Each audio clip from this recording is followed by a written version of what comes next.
കാടും മേടും പുഴയും വയലും കടന്നോടി കരടി. പിന്നാലെ നാട്ടുകാരും. മാനന്തവാടി നഗരസഭയുടെയും വെള്ളമുണ്ട പഞ്ചായത്തിന്റെയും വിവിധ ഭാഗങ്ങളിൽ ഭീതി വിതച്ചോടുന്ന കരടിയെ പിടികൂടാനായില്ല. പനമരത്ത് വലിയ പാലത്തിന് സമീപം കരടിയെ കണ്ടു. കിഞ്ഞിക്കടവ് റോഡിലൂടെ കരടി പോകുന്നതും കണ്ടു. മയക്കുവെടിവെച്ച് കരടിയെ പിടികൂടാനുള്ള നീക്കങ്ങളൊക്കെ പാളി. ഇന്നലെ കൊമ്മയാട് പാലിയാണ ഭാഗത്തായിരുന്നു കരടി ഉണ്ടായിരുന്നത്. ഇവിടെ നിന്നും 8 കിലോമീറ്ററോളം താണ്ടിയാണ് കരടി പനമരത്തെത്തിയത്.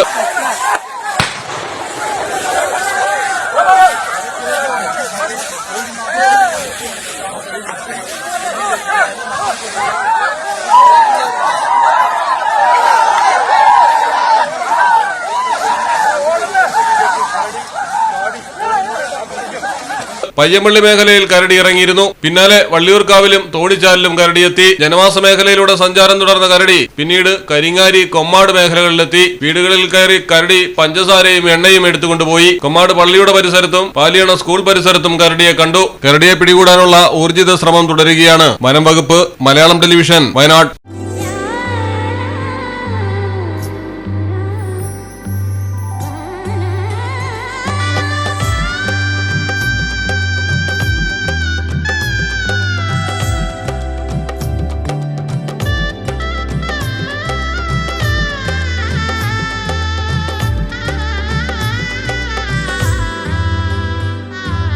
Celebrate the moments of colors.